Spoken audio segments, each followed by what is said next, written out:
বেশি বেশি তাহাজ্জুদ কোনো কাজে আসলো, কোনো কাজে আসলে যদি মুখ নিয়ন্ত্রণ না থাকে, পাড়া প্রতিবেশী যদি দুঃখ পায়, কষ্ট পায় আপনার আচরণ দ্বারাতে, তাহলে কোনো জান্নাত হবে না। পাড়া প্রতিবেশীর সাথে ভালো আচরণ করেন, পাড়া প্রতিবেশীকে দেখেন, আর আপনি পাড়া প্রতিবেশীকে তরকারি দিবেন, তরকারি মানে ওই সবজি, সবজি পাড়া প্রতিবেশীকে আগে দিবেন। আপনার বাড়ির পাশে যে দরজাটা, সে দরজাটা আগে দিতে যাবেন। দোষ, পটল, আলু, ঝিঙে যা রান্না করেন আগে পার্শ্ববর্তী বাড়িটাতে দিবেন, তারপর 3-4 বাড়ি এগিয়ে যাবেন।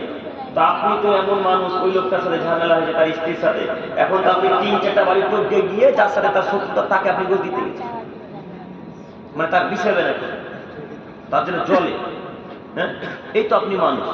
তো আয়েশা রাদিয়াল্লাহু তাআলা আনহা আমার নবীকে বলেন, আল্লাহ নবী, আমার 2টা প্রতিবেশী আছে বাড়ির পাশে, তো আমি কাকে আগে তরকারি সবজি টবজি দিব, কাকে দেবো একটু বলেন তো। তোর আল্লাহ নবী বলেন, ইলা আকরাবি মাইমিনকে বাবা, তোমার বাড়ি থেকে যার দরজার কাছে তাকে আগে সবজি দিবা। আল্লাহ নবী তার স্ত্রীকে আয়েশাকে বুঝাচ্ছেন, হাদিস সহিহ মুসলিম ইসলাতে, যে দরজাটা কাছে, যে বাড়িটা কাছে, তাকে আগে শাকসবজি দিতে আমাদের নবী আদেশ করেছেন আমাদের মা আয়েশা রাদিয়াল্লাহু তাআলা আনহাকে।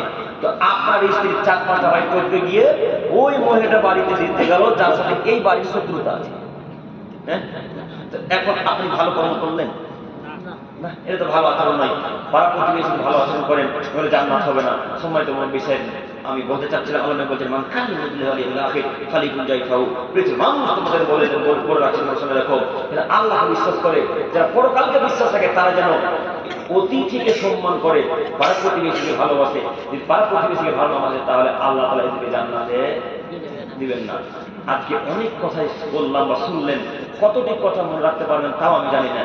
তবে যে কয়েকটি কথা মূল্যবান এখানে আমি মনে করেছি আজকে, তার সব থেকে মূল্যবান কথা হচ্ছে বেদাত থেকে বিরত থাকবে ইনশাআল্লাহ। বেদাতে যে কত ক্ষমতা আপনাকে কি দিয়ে বুঝাই, বেদাতে যে কত ক্ষমতা আপনাকে কি দিয়ে বুঝাই।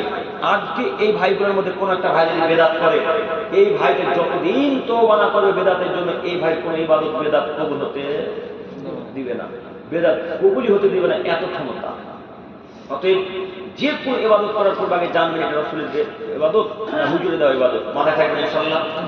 ইনশাআল্লাহ শেষ পর্যায়ে একটি কথা, আপনাদের মুখের দিকে অনেকক্ষণ থেকে লক্ষ্য করছি বা দেখলাম, তো না বললে হয় না। চাচা, আজকের পর থেকে বিড়ি ছাড়তে পারবো না? পারবো ইনশাআল্লাহ। বিড়ি না খেলে হয় না,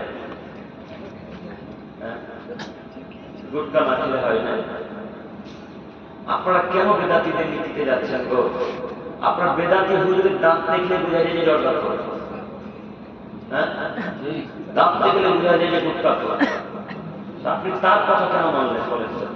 কেন? আপনিও তো আহলে হাদিস সালাফি আকীদার মানুষ, তাই না? তা আপনি কেন বেদাতিদের নীতিতে যাবেন?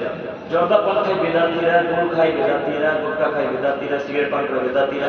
ওই যে কালিয়াচক আমরা যখন উত্তর দিনাজপুরে বক্তব্য দিয়ে চলে আসি, তখন আমাদের ড্রাইভার ক্লান্ত হয়ে যায়, আমরা ক্লান্ত বোধ করি, চলো একটু চা পান করি। কালিয়াচকে চা কিন্তু বিখ্যাত ফেমাস। দোকানে যখন আমরা নামি, তখন বড় বড় টুপি দিয়ে আছে, সিগারেটে সেই টান মারছে, যেন মনে হচ্ছে হিটলারের ব্যাটা, বিশাল স্টাইল।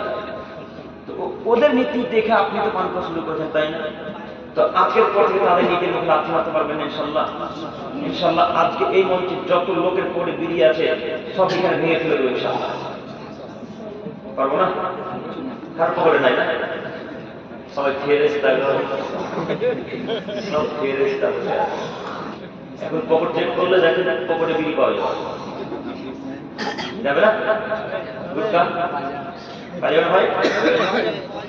আমি এই কথা বলে যখন বলি তখন আব্দুল করিম খান, তখন আব্দুল করিম খান। তো আব্দুল করিমের কথা যে খারাপ লাগবে, বিড়ির ওকে লাথি মেরে দেন, এখন তাদের খারাপ লাগবে না? খারাপ লাগবে কেন? লাথি মেরে দেন। আজকের পর থেকে এইগুলো মুখ লাথি মারতে পারবো না ইনশাআল্লাহ।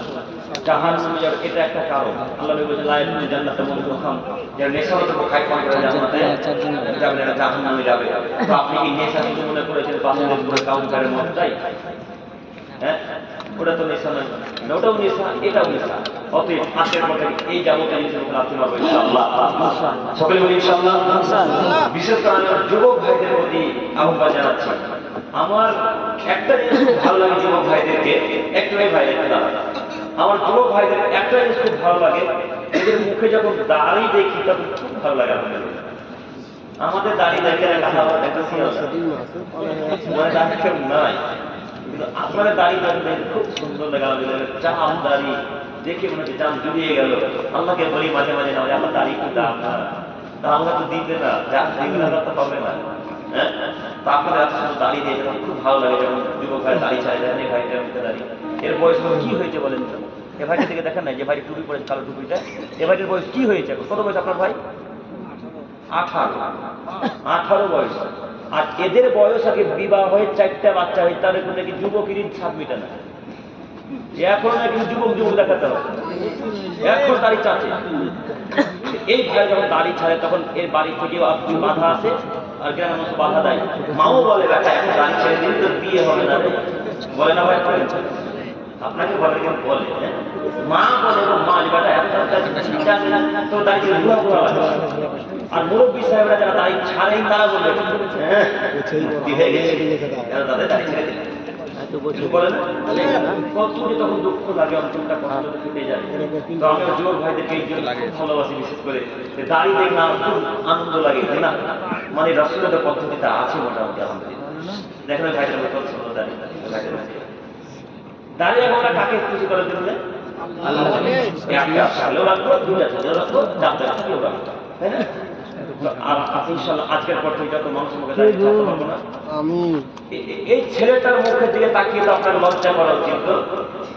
18 বছরের যুবক ছেলেটা দাঁড়িয়ে ছাড়তে পারে, আপনার কাছে কিন্তু এখন দাঁড়িয়ে ছাড়তে পারে না, কেটে দিচ্ছে পারবো না ইনশাল্লাহ।